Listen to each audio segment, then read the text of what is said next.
Hello दोस्तों, नमस्कार, good morning. स्वागत है आपका हमारे YouTube channel Uttarakhand GK very G tricks में। तो आई होप आप सभी लोग बढ़िया होंगे दोस्तों। अच्छी आपकी तैयारी चल रही होगी। जैसा कि आपको पता है कि आपका उत्तराखंड पुलिस कांस्टेबल भर्ती के एडमिट कार्ड दोस्तों आ चुके हैं और 15 मई से लेकर के आपके इसके फिजिकल परीक्षा शुरू होने वाली है। तो जिनका भी फिजिकल परीक्षा है दोस्तों, उन सभी लोगों को ऑल द बेस्ट। ठीक है, इसी के साथ साथ दोस्तों पुलिस भर्ती के साथ ही आज हम वन दरोगा भर्ती के बारे में भी इस वीडियो में बात करने वाले हैं। तो सबसे पहले हम दोस्तों पुलिस भर्ती के बारे में शुरू करते हैं, क्योंकि जैसे ही पुलिस भर्ती के एडमिट कार्ड्स आए हुए हैं तब से कई सारे अभ्यर्थियों के मैसेजेस प्राप्त हो रहे हैं, डाउट्स प्राप्त हो रहे हैं कि कुछ अभ्यर्थी ऐसा कह रहे हैं कि उनके एडमिट कार्ड डाउनलोड नहीं हो रहे हैं। तो कुछ अभ्यर्थियों का ऐसा कहना है कि उनका जो फॉर्म है वह रिजेक्ट बता रहा है। तो कुछ अभ्यर्थी यह कह रहे हैं कि उनके फॉर्म में कुछ थोड़ी बहुत मिस्टेक्स हो गई है, वो कैसे करेक्ट होंगी। तो इन सभी चीज़ों के बारे में दोस्तों हम बात करेंगे आज की इस वीडियो में। तो सबसे पहले दोस्तों मैं आपको बता दूं, अगर आप उत्तराखंड के 3 जनपद चमोली, रुद्रप्रयाग और उत्तरकाशी से बिलोंग करते हैं तो आप लोगों के एडमिट कार्ड अभी तक जारी नहीं हुए हैं। जिन लोगों ने भी अपने एग्जामिनेशन सेंटर चमोली, रुद्रप्रयाग और उत्तरकाशी को बनाया हुआ है तो इन लोगों के एडमिट कार्ड अभी तक जारी नहीं हुए हैं। आप लोगों को टेंशन लेने की कोई भी बात नहीं है दोस्तों। आप लोगों के एडमिट कार्ड 15 जून के बाद जारी कर दिए जाएंगे, या 15 जून तक आपके एडमिट कार्ड जारी कर दिए जाएंगे और 15 जून के बाद ही चमोली, रुद्रप्रयाग और उत्तरकाशी जनपद में फिजिकल परीक्षा का आयोजन किया जाएगा। ठीक है, तो अगर आप इन 3 जनपदों से हैं तो आपको दिक्कत लेने की कोई भी बात नहीं है। अब कुछ अभ्यर्थी जिनका जो आवेदन पत्र है वह रिजेक्ट बता रहा है, तो रिजेक्ट वाले अभ्यर्थियों से मैं ये कहना चाहूँगा दोस्तों कि या तो आप लोगों के फॉर्म भरते समय ही कोई ना कोई आपसे गलती हुई है, या फिर हो सकता है कि आप आयोग के जो क्राइटेरिया था उसको फुलफिल नहीं कर पा रहे थे, जो कि फॉर्म भरने के लिए चाहिए था। जैसे कि क्राइटेरिया का मतलब क्या है, एज लिमिट। ठीक है, तो एज लिमिट कम थी तो उस टाइम पे ऐसा भी देखा जाता कि बहुत अभ्यर्थी ऐसे थे जिनके फॉर्म्स फिलअप हो जा रहे थे। ठीक है, तो अगर एज लिमिट के कारण भी हो सकता है कि आप लोगों के फॉर्म रिजेक्ट हो गए हों। ठीक है, बाकी कुछ अभ्यर्थी ऐसा कह रहे हैं कि उनका एडमिट कार्ड डाउनलोड नहीं हो रहा है दोस्तों।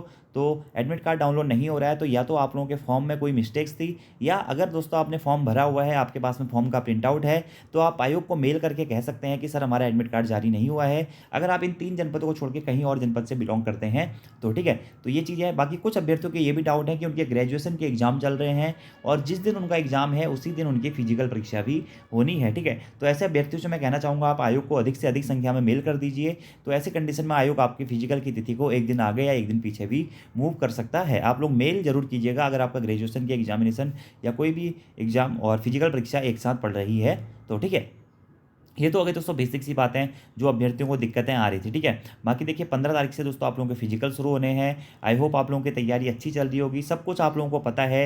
एग्जामिनेशन सेंटर आपके आ गए हैं, डेट आ गई है, सब कुछ आ गया है। तो आप लोग दोस्तों आराम से जाइए, फिजिकल परीक्षा दीजिए और निश्चित ही आप लोगों का सिलेक्शन भी सुनिश्चित हो जाएगा। और जैसा कि मैं पहले भी कह चुका हूँ कि आपको फिजिकल परीक्षा में अच्छे से अच्छे नंबर लाने हैं। आप जितने अच्छे नंबर फिजिकल परीक्षा में ले आएंगे दोस्तों, उतना ही फायदा आप लोगों को होगा रिटर्न एग्जामिनेशन के लिए। ठीक है, तो यहाँ पर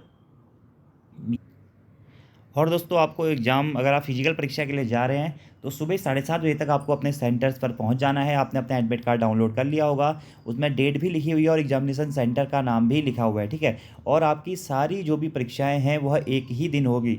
आपका हाइट, चेस्ट, लंबी कूद, ऊंची कूद, रेस, बॉल थ्रो, जो भी चीज़ें हैं, डिप्स, चिनअप, जो भी चीज़ें हैं वह आपका एक ही दिन होना है। ठीक है, तो अपनी तैयारी बिल्कुल सुनिश्चित करके जाएँ और सुबह 7:30 बजे आपको वहाँ पे पहुँचना अनिवार्य है। अब उसके साथ में बात आती है कि आपको उसके साथ में क्या-क्या लेकर जाना है। ठीक है, एक तो दोस्तों अपना आईडी कार्ड लेके जाना है आपको। ठीक है, आईडी कार्ड जैसे कि आधार कार्ड या वोटर कार्ड। ठीक है, इसके साथ में दोस्तों आपको लेके जाना है एडमिट कार्ड। ठीक है, एडमिट कार्ड, आईडी कार्ड और अपनी 2 फ़ोटोज़ आपको लेके जानी है। ये तो है बेसिक सी चीज़ है जिन लोगों ने जनरल कास्ट से फॉर्म भरा हुआ है। अगर कुछ अभ्यर्थियों ने हिल सर्टिफिकेट लगाया हुआ है तो उनको हिल सर्टिफिकेट भी लेकर जाना है। ठीक है, या उनकी हाइट कम है तो उनको हिल सर्टिफिकेट भी लेके जाना है। और अगर कुछ अभ्यर्थी ने कैटेगरी वाला सर्टिफिकेट लेके उम्र सीमा में बढ़ोतरी का लाभ लिया हुआ है तो उनको अपना कैटेगरी सर्टिफिकेट भी लेके जाना है, यानी कि अपना जो भी अ, जाति प्रमाण पत्र है उसको भी आपको लेके जाना होगा। और जो भी होमगार्ड्स हैं तो उनको होमगार्ड सेवा का अपना प्रमाण पत्र लेके जाना होगा। बाकी हिल सर्टिफिकेट अगर आपके पास में है तो आपको लेके जाना होगा। लेकिन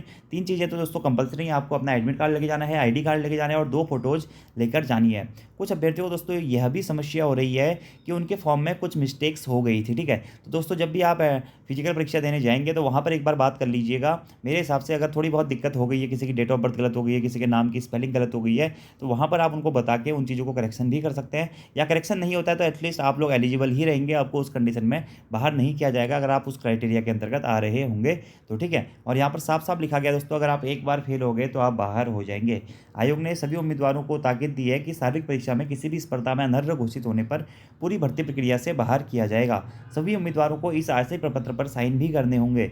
जो उम्मीदवार शारीरिक दक्षता परीक्षा को पास करेंगे, उन्हें ही लिखित परीक्षा में बैठने का मौका दिया जाएगा।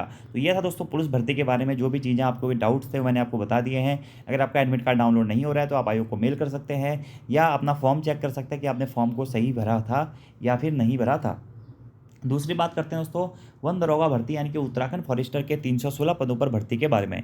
जैसा कि आपको पता है कि कोर्ट में मामला गया था, यूके ट्रिपल एससी ने कुछ दिन पहले ऑफिस मेमोरेंडम भी जारी किया था, जो कि मैंने आपको बता दिया था। उसी के बिहाफ पर यह नोटिफिकेशन आज आया हुआ है न्यूज़पेपर में कि वन दरोगा भर्ती पर आपत्ति खारिज हो गई है और आप लोगों की जो वन दरोगा की शारीरिक भर्ती परीक्षा है वह दोस्तों जुलाई प्रथम सप्ताह तक हो सकती है। ठीक है, तो जिन लोगों ने भी फॉरेस्टर का एग्जाम पेपर भरा हुआ था तो पुलिस के बाद में उनका फॉरेस्टर का फिजिकल होना है, तो आप लोग भी अपनी तैयारी दोस्तों कर लीजिएगा, क्योंकि फिजिकल परीक्षा में आपको लॉन्ग रेस का घोड़ा बनना है। ठीक है, तो आपको अपना धीरे धीरे आप अपना स्टेमिना इंक्रीज करिएगा। और 316 पदों पर भर्ती प्रक्रिया हुई थी और 316 पदों पर जो भी रिजल्ट जारी हुआ था उसी रिजल्ट के मुताबिक आपका यहाँ पे शारीरिक परीक्षा यानी कि फिजिकल परीक्षा होनी है। ठीक है, और जो भी ये आपत्तियां लगाई गई थी अभ्यर्थियों के द्वारा उन्हें अधीनस्थ सेवा चयन आयोग के द्वारा खारिज कर दिया गया है। और ये जो हमारा भर्ती थी वन दरोगा की भर्ती शायद अब पूरी हो जाएगी दोस्तों, क्योंकि बहुत पुरानी भर्ती है। देखिए 2019 में ये फॉर्म शुरू हुए थे और 2022 आ गया है, अभी तक भी कोई कंक्लूजन इसका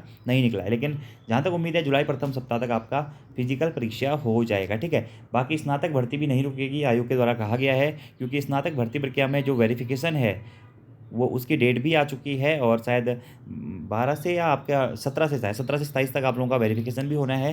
तो आप लोग आराम से जाइए दोस्तों, अपना वेरिफिकेशन कीजिए।